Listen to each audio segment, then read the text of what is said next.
Hey, Old Testament peeps. This is me, your teacher, Mr. Spence.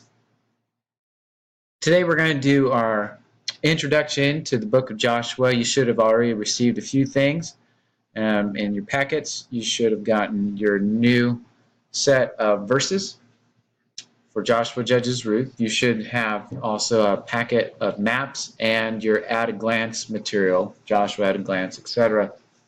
We're going to be kind of previewing some of those things, and then I'm going to talk you through the first 2 pages here today, or A to G material for the book of Joshua. And then you'll get some more instructions about what you get to do after that. This will be less than 15 minutes though, so just hang with me, okay? Alrighty. So you see here on the page, whatever it is, 58,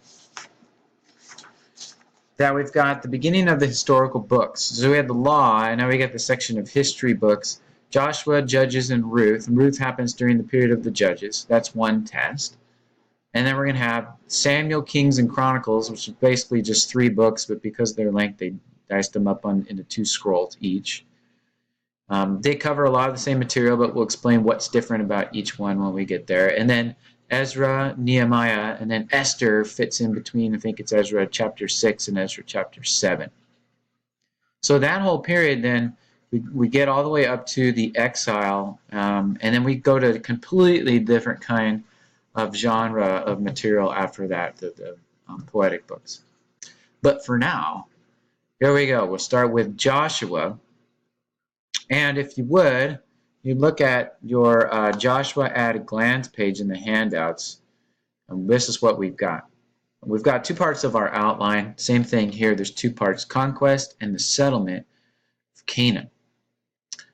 We can not worry about the references at the moment, but you look at the divisions of this thing, and we say they're being prepared. They get everything ready. They're told that they're going to go in, and they're given their charge, and they go and they spy out the land again.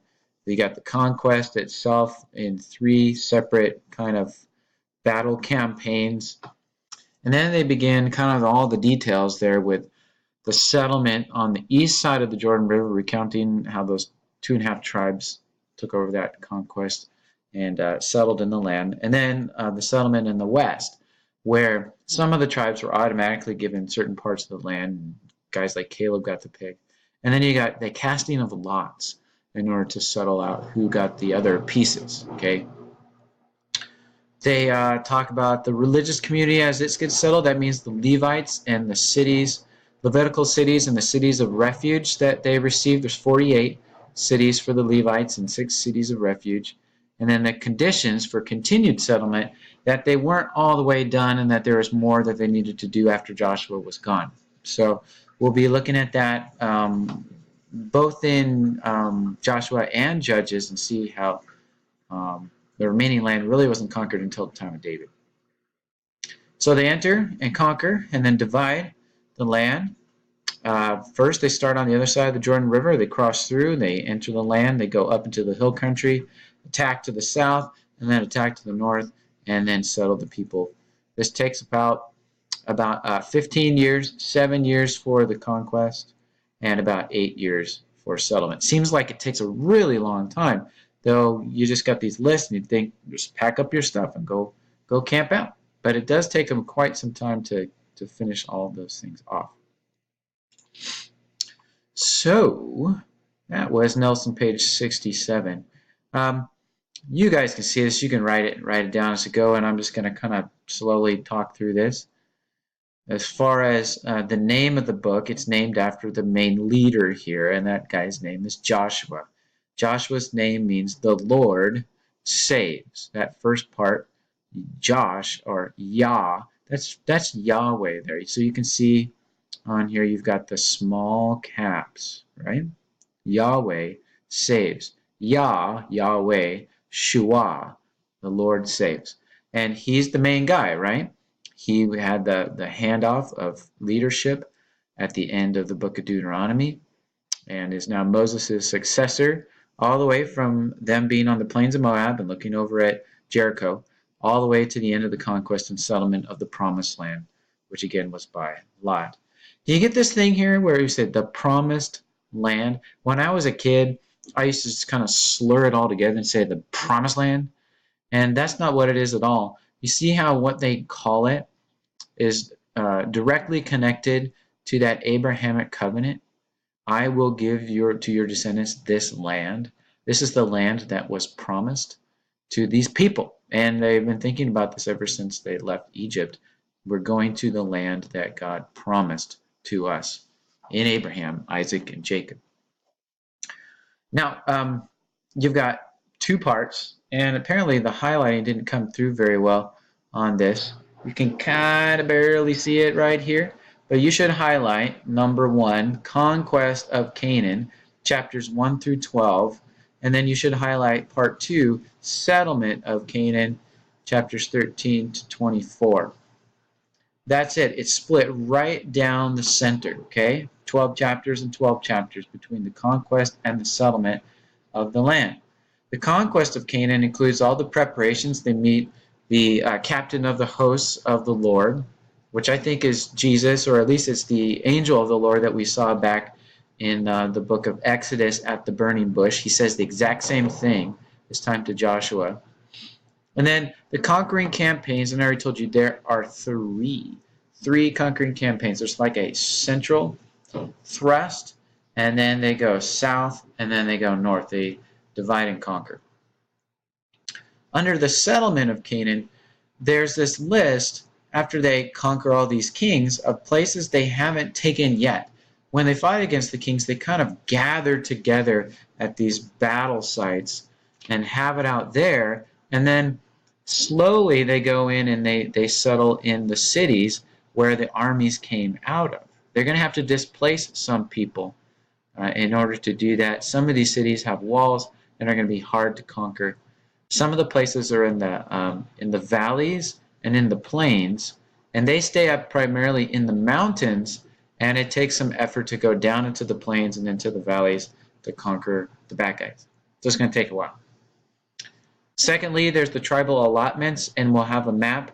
We'll go over that in a couple minutes. That will preview the maps, and you'll be practicing that. You'll know where all the tribes go, and hopefully it'll make some of the other stories make more sense when you see them geographically, especially in the book of Judges. Joshua's charge and covenant renewal. He tells the people, listen. He says very similar things that Moses did at the end of Deuteronomy. You got to pick, guys. It's going to be life or death. You're going to choose to obey, or you're going to and be blessed, or you're going to disobey and things are not going to go well. And they say, yeah, we're going to do it. And within a generation, there's chaos. So we'll see that again at the end of the book. He charges them at the beginning, and he charges them at the end. And then at the very end, the death of Joshua, the government leader, and Eleazar, the high priest. The author is really unknown. We're not sure. A lot of scholars think it's Joshua, but at the very end, you kind of have commentary and like a person finishes off the book and then gets it published because Joshua dies by the end of the book. So we're not sure, and it never says anywhere in the book Joshua wrote this. The date of writing is approximately 1380, which would be sometime after the conquest when this is all written down and then spread out throughout the land. But we're not completely sure of that either, but it'd have to be after the conquest because the book recounts the things about the conquest. Here's the theme. You should highlight the theme. Theme is the conquest and tribal allotment. Do you see that? Often it's in the outline. It's right here. It's all over the place. It was on the at a glance. There's two big things in this book: conquering and the allotments, dishing it out, dicing it up, and the people settling in their various parts of the land. And then I'm going to look at the key verse here from Joshua 1. I'm going to do it in its entire context here first, okay? So it's God's charge, the very beginning of the book. Now it came about after the death of Moses, the servant of Yahweh, that Yahweh spoke to Joshua, the son of Nun. Yeah, you guys made some funny comments about that in your observations. I get it. Moses' servant, saying, Moses, my servant, is dead. Now, therefore, arise, cross this Jordan, you and all this people, to the land which I am giving to them, to the sons of Israel. Every place on which the sole of your foot treads, I have given it to you, just as I spoke to Moses. From the wilderness and this Lebanon, that's up in the north, even as far as the great river, the river Euphrates, all the land of the Hittites, and as far as the great sea, that's the Mediterranean, toward the setting of the sun in the west, will be your territory. No man will be able to stand before you all the days of your life. Just as I have been with Moses, I will be with you. I will not fail you or forsake you. Be strong and courageous, for you shall give this people possession of the land which I swore to their fathers to give them. Only be strong and very courageous. Be careful to do according to all the law which Moses my servant commanded you. Do not turn from it to the right or to the left, so that you may have success wherever you go. And then here are our two verses that you see on your sheet. This book of the law, that's Genesis, Exodus, Leviticus, Numbers, Deuteronomy, shall not depart from your mouth, but you shall meditate on it day and night, so that you may be careful to do according to all that is written in it.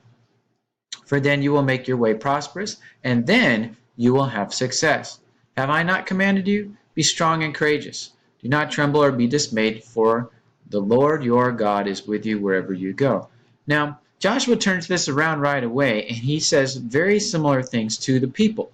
I'm going to be strong and courageous. You guys need to be strong and courageous, because the Lord is going to bless your obedience. It's just straight up, that's the way that it is.